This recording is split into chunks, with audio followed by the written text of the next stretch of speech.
From the Detroit Free Press, it's Thursday, March 5th. Here are today's top stories. Brought to you by JB's Smokehouse, located inside Bush's Fresh Food Market of Canton.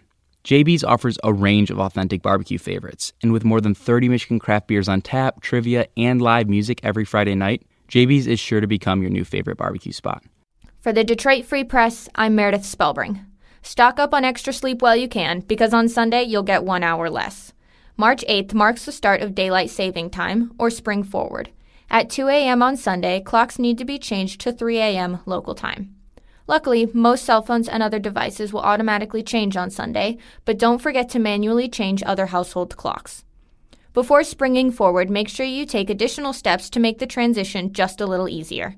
Set an alarm to wake up a few minutes earlier each day before the switch to make the Monday morning change a little less difficult. For kids, make sure to stick to a routine and slowly adjust their schedule in the days leading up to it.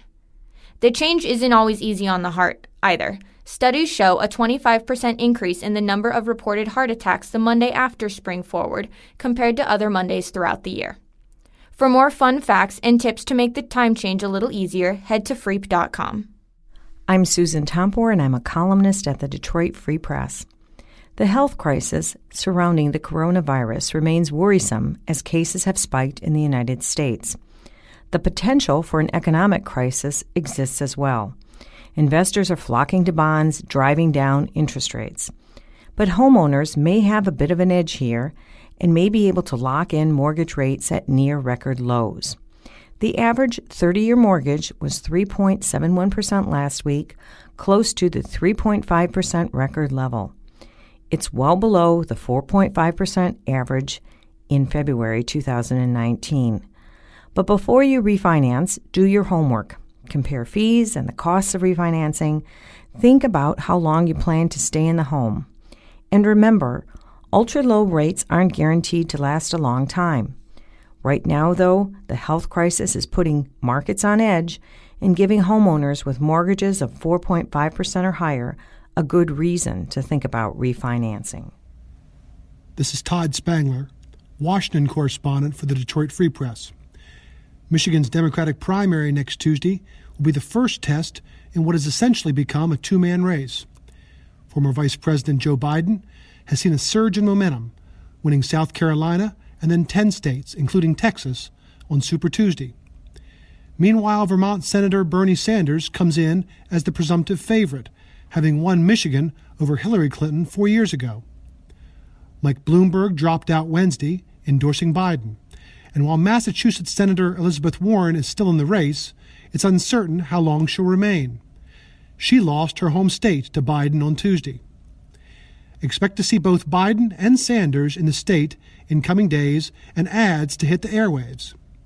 The winner will not only be able to claim their portion of the state's delegates, they will be able to say they won in a state that was key to Donald Trump's victory 4 years ago and that they're ready to take him on there again come fall. For the Detroit Free Press, I'm restaurant critic Mark Kurlianchik. And a couple of days ago, I joined the likes of former President Bill Clinton, tennis superstar Serena Williams, and Academy Award winner Joaquin Phoenix. That's right, I've gone vegan. Though plant-based is a more accurate term to describe the diet free of animal products that I've adopted for the month. See, my job doesn't allow me to follow such a restrictive diet regularly, but because of the explosion of plant-based foods at grocery stores and vegan dishes on restaurant menus, I figured I could dedicate 1 month to really sussing out this increasingly popular lifestyle. I also could use a meat detox. There are obvious health benefits to a plant-based diet, especially when you consider the latest science linking processed meat consumption to colon cancer, a disease that claimed the lives of both my grandmother and my predecessor in this job. There are also environmental and ethical concerns to consider, of course, but one thing is already certain. Vegan dining options in Metro Detroit have considerably improved in the last few years.